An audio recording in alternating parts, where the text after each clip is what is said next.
shoulder to shoulder with Conan Doyle and give the mystery genre a character as famous and long-lasting as Holmes. Even her titles are evocative, often a play on familiar nursery rhymes. Just skim the contents to see the variety, and yet each one is chosen with malice aforethought.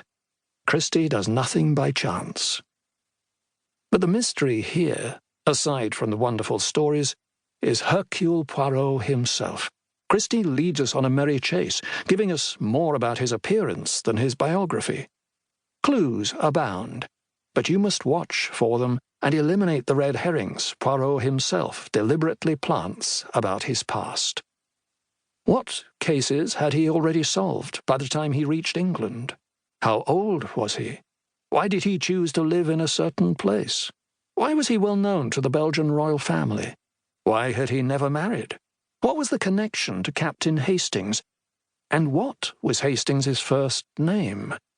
There was a statue of Poirot in a Belgian town. But was this his birthplace? And look at his clothing. Where did he find the money to live so well, this refugee from war? Poirot himself is an enigma. Here's your chance to get to know him as a person as well as a character. Like Christie herself, Poirot keeps secrets. A brilliant woman who wrote mysteries. A brilliant detective who solves them. A collection of his life and works as well as hers. A gift for friends. A treasure for yourself. Hercule Poirot, the complete short stories, is not to be missed. Charles Todd. The Affair at the Victory Ball. Pure chance led my friend Hercule Poirot, formerly chief of the Belgian force, to be connected with the Styles case. His success brought him notoriety, and he decided to devote himself to the solving of problems in crime. Having been wounded on the Somme and invalided out of the army, I finally took up my quarters with him in London. Since I have a first-hand knowledge of most of his cases, it has been suggested to me that I select some of the most interesting and place them on record. In doing so, I feel that I cannot do better than begin with that strange tangle which aroused such a widespread public interest at the time. I refer to the Affair at the Victory Ball.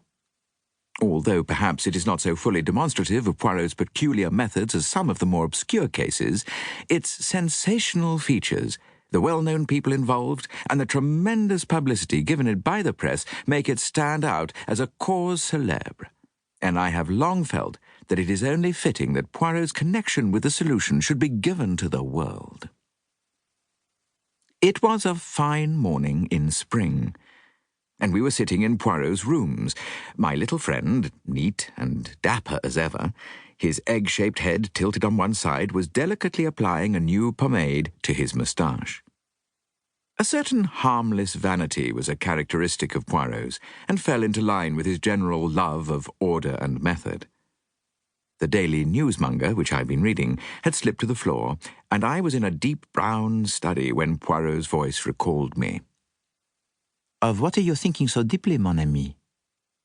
Well, to tell you the truth, I replied, I was puzzling over this unaccountable affair at the Victory Ball. The papers are full of it. I tapped the sheet with my finger as I spoke. Yes?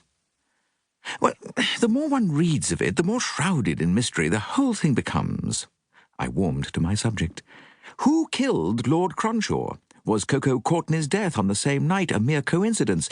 Was it an accident, or did she deliberately take an overdose of cocaine? I stopped, and then added dramatically, These are the questions I ask myself. Poirot, somewhat to my annoyance, did not play up. He was peering into the glass and merely murmured, Decidedly, this new pomade, it is a marvel for the moustaches. Catching my eye, however, he added hastily, Quite so. And how do you reply to your questions? But before I could answer, the door opened, and our landlady announced Inspector Japp. The Scotland Yard man was an old friend of ours, and we greeted him warmly. Ah, my good Japp, cried Poirot, and what brings you to...